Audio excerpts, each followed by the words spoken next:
Halo semuanya, kembali lagi bersama saya David Stevenson, mahasiswa aktif Universitas Bunda Mulia semester 3, jurusan Hospitality dan Pariwisata.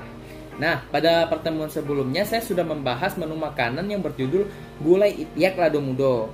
Pada pertemuan kali ini saya akan membahas makanan yang berbeda, yaitu nasi balap puyung.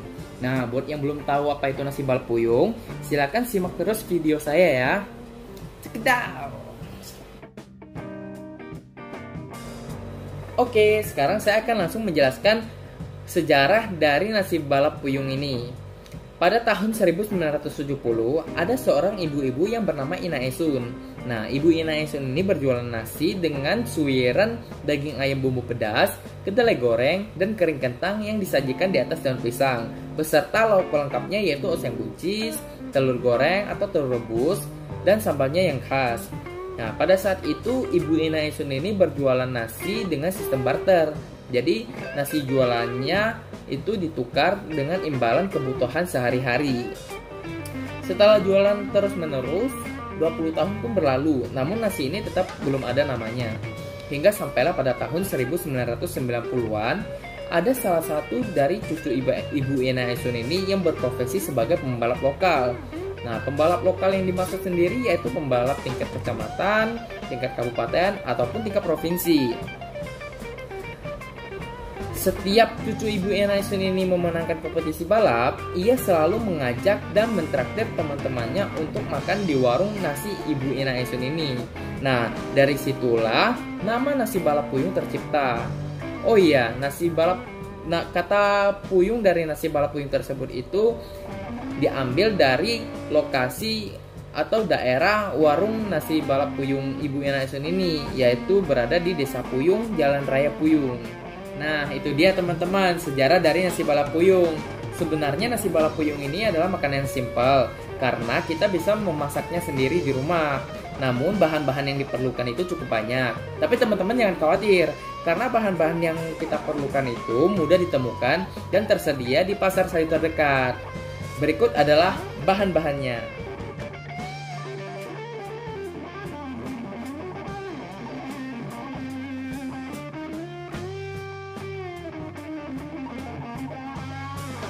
Oke, selanjutnya saya akan langsung menjelaskan bagaimana cara memasak lauk-lauk dari nasi balap puyung ini. Yang pertama, untuk memasak ayam sisit. Nah, untuk memasak ayam sisit ini, teman-teman perlu menghaluskan terlebih dahulu bumbu-bumbu tersebut, kecuali jeruk limau. Nah, jika bumbu-bumbu tersebut sudah dihaluskan, teman-teman bisa langsung menumisnya dengan sedikit minyak. Kemudian ditambahkan serai dan lengkuas tersebut, kemudian aduk hingga wangi. Jika sudah wangi, teman-teman bisa langsung memasukkan suiran ayam tersebut dan aduk hingga rata. Kemudian teman-teman masak dengan api kecil hingga ayam tersebut mengering. Nah, jika sudah mengering, teman-teman tinggal kucuri perasan jeruk limau tersebut ke dalam ayam tersebut hingga rata. Jika sudah, kemudian langsung angkat saja. Nah, untuk yang kedua, memasak kentang kering.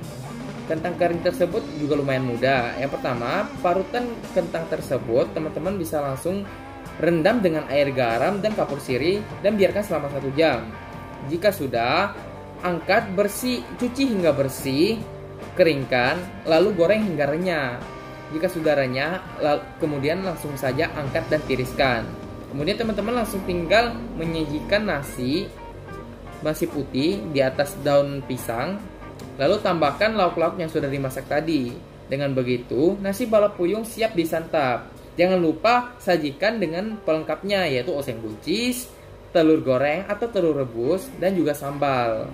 Nah, itu dia cara dari memasak nasi balap puyung. Gimana teman-teman? Cukup mudah kan cara memasaknya? Nah, tapi bagi teman-teman yang ingin mencoba nasi balap puyung ini secara langsung, yang benar-benar khas dari Lombok, teman-teman bisa langsung dapatkan di rumah makan nasi balap puyung Ina Esun yang berlokasi di Jalan Raya Puyung, yaitu di Lomboknya sendiri. Untuk alamat lengkapnya ada di sini. Nah, kemudian untuk teman-teman yang berada di sekitaran Jakarta namun tidak punya waktu untuk pergi mengunjungi ke Lomboknya, dan ingin mencicipi nasi balap puyung yang benar-benar khas dari Lombok juga, teman-teman tetap bisa dapatkan di rumah makan nasi balap puyung khas Makmur yang berlokasi di Jakarta Selatan. Untuk alamat lengkapnya ada di sini. Nah, teman-teman gak perlu khawatir karena nasi balap puyung itu sendiri dijual dengan harga yang terjangkau, yaitu mulai dari 18 ribuan. Nah, dari situ teman-teman bisa membandingkan bagaimana rasa dari nasi balap puyung khas Lomboknya sendiri dengan nasi balap puyung yang dimasak oleh teman-teman sendiri di rumah. Jadi, itulah informasi yang bisa saya sampaikan tentang nasi balap puyung kepada teman-teman. Kemudian pada pertemuan kali ini, saya juga ingin membahas tentang akulturasi budaya pada makanan. Sebelumnya saya akan menjelaskan apa itu akulturasi budaya. Nah, akulturasi budaya adalah pencampuran antara dua atau lebih budaya yang menghasilkan suatu budaya yang baru tanpa meninggalkan unsur-unsur budaya aslinya. Jadi akulturasi budaya ini bisa terdapat pada seni tari, bahasa, atau lainnya, termasuk juga pada makanan. Nah, saya akan mengambil satu contoh makanan yang merupakan akulturasi budaya, yaitu lapis legit. Siapa sih nggak kenal lapis legit? Ternyata lapis legit adalah hasil dari akulturasi budaya antara Indonesia dengan Belanda. Jadi, pada zaman dahulu, lapis legit ini dihidangkan sebagai makanan jamuan gaya kolonial atau yang biasa disebut dengan ristafel, dan juga disajikan pada acara-acara tertentu di Eropa. Nah, kue ini pada awalnya disebut dengan sebutan spikuk. Spikuk ini berkembang pada zaman kolonial Belanda di Indonesia. Nah, dari situlah terjadinya akulturasi budaya, yang pada awalnya lapis legit ini hanya terbuat dari adonan telur dan tepung, namun kini terdapat juga rempah-rempah yang disukai oleh orang Eropa, karena di Indonesia sendiri kaya akan rempah kan. Jadi rempah-rempahnya yaitu kayu manis, adas manis, cengkeh, dan kapulaga. Nah, dari situlah terjadinya akulturasi budaya.